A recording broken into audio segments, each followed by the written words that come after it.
ہم ڈاکٹر مبارک علی سے بات کر رہے ہیں اور ہمارا اب جو ہے ٹاپک وہ یہ ہے کہ ڈاکٹر صاحب ان کتابوں کے بارے میں بتائیے یا وہ ناول جنہوں نے آپ کی زندگی پہ اثر کیا، آپ کے خیالات پر اثر کیا، جو آپ نے اپنی زندگی میں نے دیکھا ہے آپ کی لائبریری یہاں پہ ہزاروں کتابیں مجھے نظر آ رہی ہیں، تو اس میں سے کچھ ناولوں کا آپ کتابوں کا خلاصہ بتائیے کہ جو آپ کے خیال میں ہمارے نوجوانوں کو، ہمارے لوگوں کو پڑھنا چاہیے۔ ایک تو ناولوں میں خود بہت زیادہ متاثر ہوا روسی ناول نگاروں سے، کیونکہ روسی ناول نگاروں نے جس طریقے سے اپنی سوسائٹی کو دیکھا اور اس کے مسائل کو سمجھا اور جس گہرائی سے مطالعہ کیا، وہ میرا خیال سے ایک مثال ہے۔ بہت گگول سے لے کر اور ترگنیف اور چیخوف اور یہ دوسرے بہت ہیں، لیکن اب جیسے ٹالسٹائی کا وار اینڈ پیس بڑا ایک زبردست ناول ہے، جس میں نیپولین نے جو روس پہ حملہ کیا تھا اس کی پوری اس نے تفصیل جو ہے وہ دی ہے، لیکن اس میں اس نے اپنے تاریخی فلسفے کو بھی دیا ہے، اور اس کا تاریخی فلسفہ جو ہے وہ یہ ہے کہ اس نے کہا یہ جو ہم بڑے آدمیوں کے بارے میں کہتے ہیں کہ وہ تاریخ بناتے ہیں تو یہ بالکل صحیح نہیں ہے۔ ان بڑے آدمیوں کی مثال وہ دیتا ہے کہ ایسی ہے کہ جیسے کوئی جانوروں کا ایک گلہ ہے، اس کے آگے ہم عام طور سے چرواہے یہ کیا کرتے تھے کہ کسی ایک کو لے کے اس کے گلے میں گھنٹی لگا دیتے تھے، اور جدھر وہ جاتا تھا گھنٹی کی آواز ہوتی تھی، لوگ اس کے پیچھے ہو جاتے تھے۔ اس نے کہا ان کی بھی مثال اسی طرح کی ہے، یہ کوئی تاریخ کو بنانے والے جو ہیں وہ نہیں ہیں۔ تو اس نے جنگ وار اینڈ پیس کا عنوان یہی ہے، جنگ اور امن کے بارے میں اپنے جن خیالات کا اظہار کیا ہے، یعنی روس کے تناظر کے اندر وہ بہت اہم ہیں۔ اچھا، پھر ایک دوسرا اس دور کا جو مشہور ناول نگار دوستویفسکی ہے، جس کے اور تو بہت مشہور ناول ہیں، جس میں کرائم اینڈ پنشمنٹ ہے، جس میں ایک شخص جو ہے وہ قتل کر دیتا ہے اور اب اس کو ایک گناہ کا اپنے احساس ہے، اور اس سے وہ قانون کی گرفت میں تو نہیں آتا ہے، لیکن ایک وہ پریشان رہتا ہے اپنے گناہ کے اس میں۔ تو پھر اس کی ملاقات ایک لڑکی سے ہوتی ہے، اس سے اس کو محبت ہو جاتی ہے، تو وہ پھر اس کو یہ مشورہ دیتی ہے کہ دیکھو اس کی ایک ہی صورت ہے کہ تم جا کے اپنے جرم کا اعتراف کر لو، اعتراف کر لو گے تو تمہارا یہ بوجھ جو ہے وہ ہٹ جائے گا۔ تو یہ ہے کہ اپنے جرم کا اگر اعتراف آپ کر لیتے ہیں تو آپ یعنی اپنے گناہ کو یا اپنے جرم کو آپ مان لیتے ہیں یہ۔ اور دوسرا اس کا ایک اور بڑا مشہور ناول ہے برادر کرامازوف، بہت، اور اس کے اندر ایک سین جو ہے بہت بڑا اہم ہے۔ اس میں یہ ہے کہ حضرت عیسیٰ دوبارہ سے اس دنیا میں آ جاتے ہیں، اور وہ دیکھتے ہیں کہ ایک مجمع ہے، وہاں پر پادری جو ہے وہ تقریر کر رہا ہے اور حضرت عیسیٰ کی معجزے اور ان کی خوبیاں جو ہیں وہ بیان کر رہا ہے، اور پورا مجمع بڑی مبہوت عالم کے اندر اس کے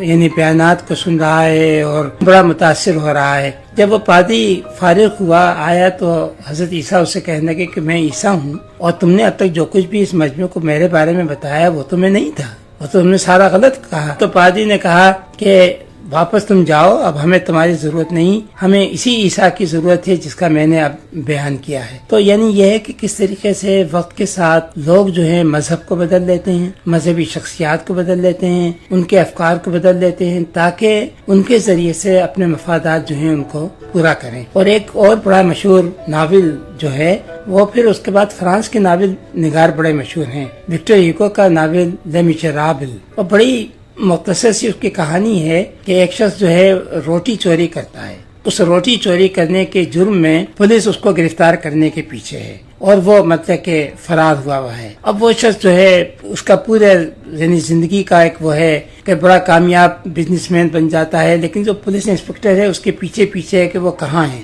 کہیں وہ دولت مند ہو جاتا ہے، کہیں وہ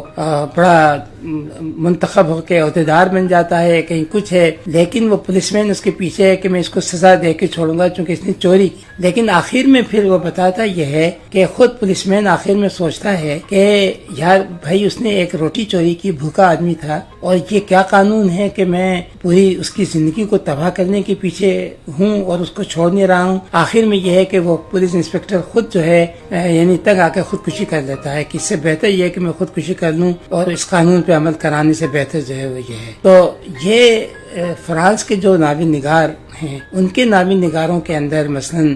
بالزاک کا ایک ناول ہے